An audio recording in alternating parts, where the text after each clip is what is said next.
इस तख्त की शान शौकत तो बरकरार नहीं रही, लेकिन फिर भी ये आपका है। ये तख्त हमें तुम्हारी वजह से मिला है नादिर, मगर दुश्मन ने जो तख्त हमसे लिया वो ज्यादा कीमती था। एक हुक्मरान के लिए तख्त से ज्यादा अहम और क्या चीज हो सकती है मेरे आका?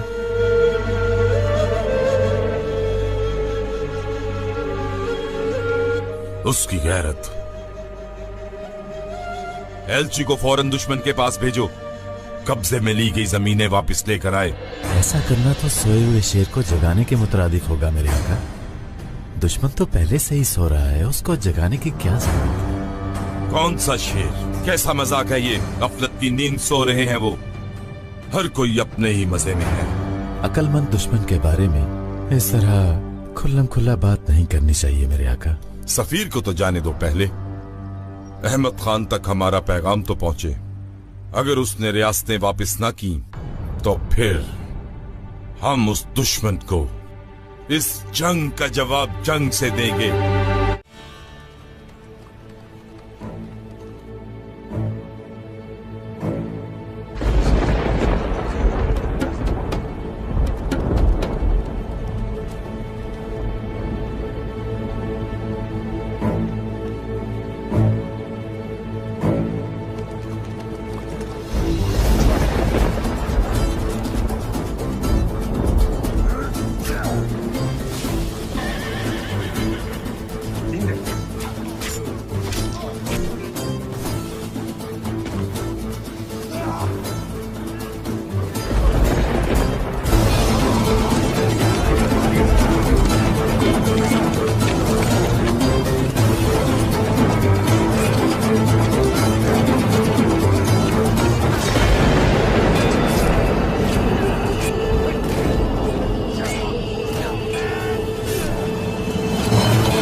शहजादी साहिबा, खुश आमदीद।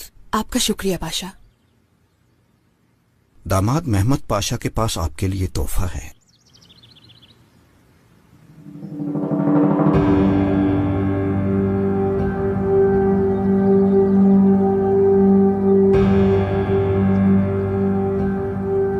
काफी खुशतबा है आप महमद पाशा। काश कैमत मुस्तफा पाशा भी हमसे इतनी ही मोहब्बत करते। जी, क्योंकि आपका ये गुलाम जनाब कैथोदा की तरह रईस नहीं, क्योंकि आप तो जानती हैं कि इनकी सरवत बाइसे ताज्जुब।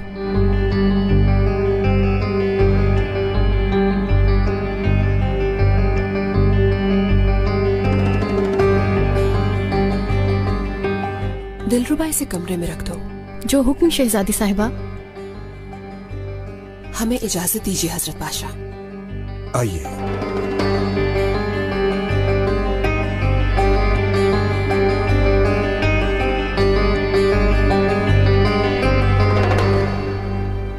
बस ये पढ़ लीजिए।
टकराव देखने को मिलता है, जहां होलोफिरा दर्द भरे लहजे में डैफ्ने से कहती है कि तू वो छोटी बच्ची थी जिसके बाल में अपने हाथों से गूंथा करती थी। तुझे बुराई का मतलब तक नहीं पता था, फिर तू इस हालत तक कैसे पहुंच गई? इसके जवाब में डैफ्ने गुस्से में कहती है कि उसने बुराई उसी दिन सीख ली थी जब उसकी बहन उसे छोड़कर चली गई और पीछे मुड़कर भी नहीं देखा। और जिस दिन उसे पता चला कि होलोफेरा ने अपना नाम बदल लिया है, उसी दिन उसने इंतकाम की कसम खा ली थी। इसके बाद डैफ्ने साफ कह देती है कि वो एस्पोर्चा की तरह रहमदिल नहीं है और होलोफेरा को कभी नहीं छोड़ेगी, यहां तक कि वो उसके पेट में पल रहे बच्चे को भी तुर्कों का दुश्मन बनाकर पालने की धमकी देती है। तब होलोफेरा जवाब देती है कि उसने डैफ्ने को जानबूझकर नहीं छोड़ा था, वो भी एक बच्ची थी और हर बार वापस आने की कोशिश की, लेकिन हालात ने उसे रोक दिया।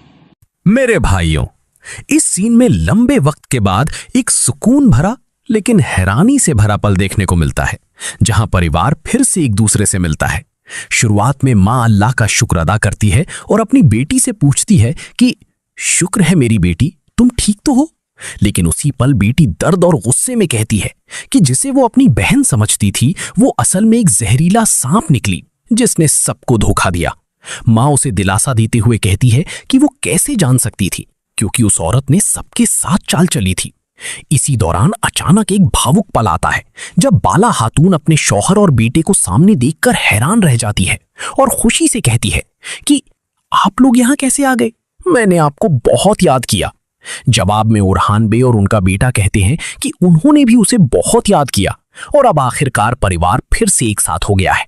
माहौल में खुशी और सुकून का एहसास दिखाई देता है और उरहान भी मुस्कुराते हुए अपने बेटे से कहते हैं कि इफ्तार के बाद एक छोटी सी तालीम करेंगे ताकि देखा जा सके कि उसने क्या क्या सीखा है।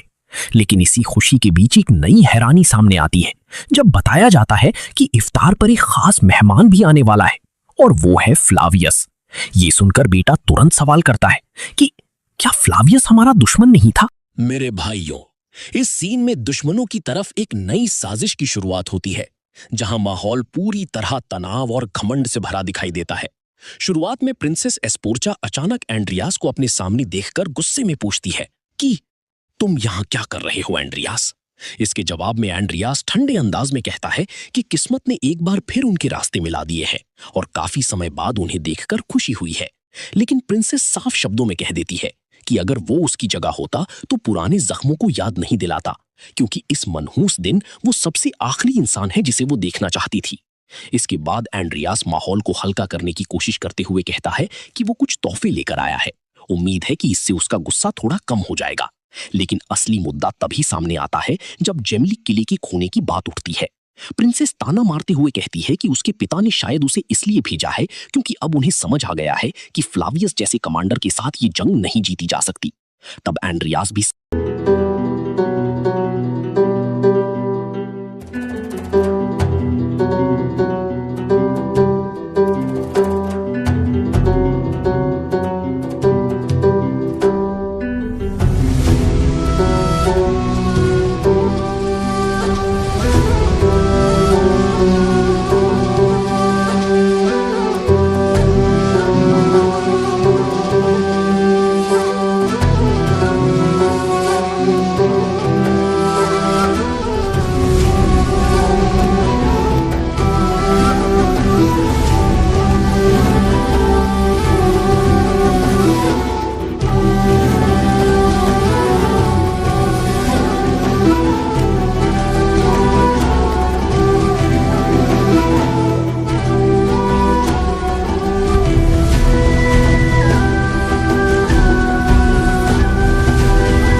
है।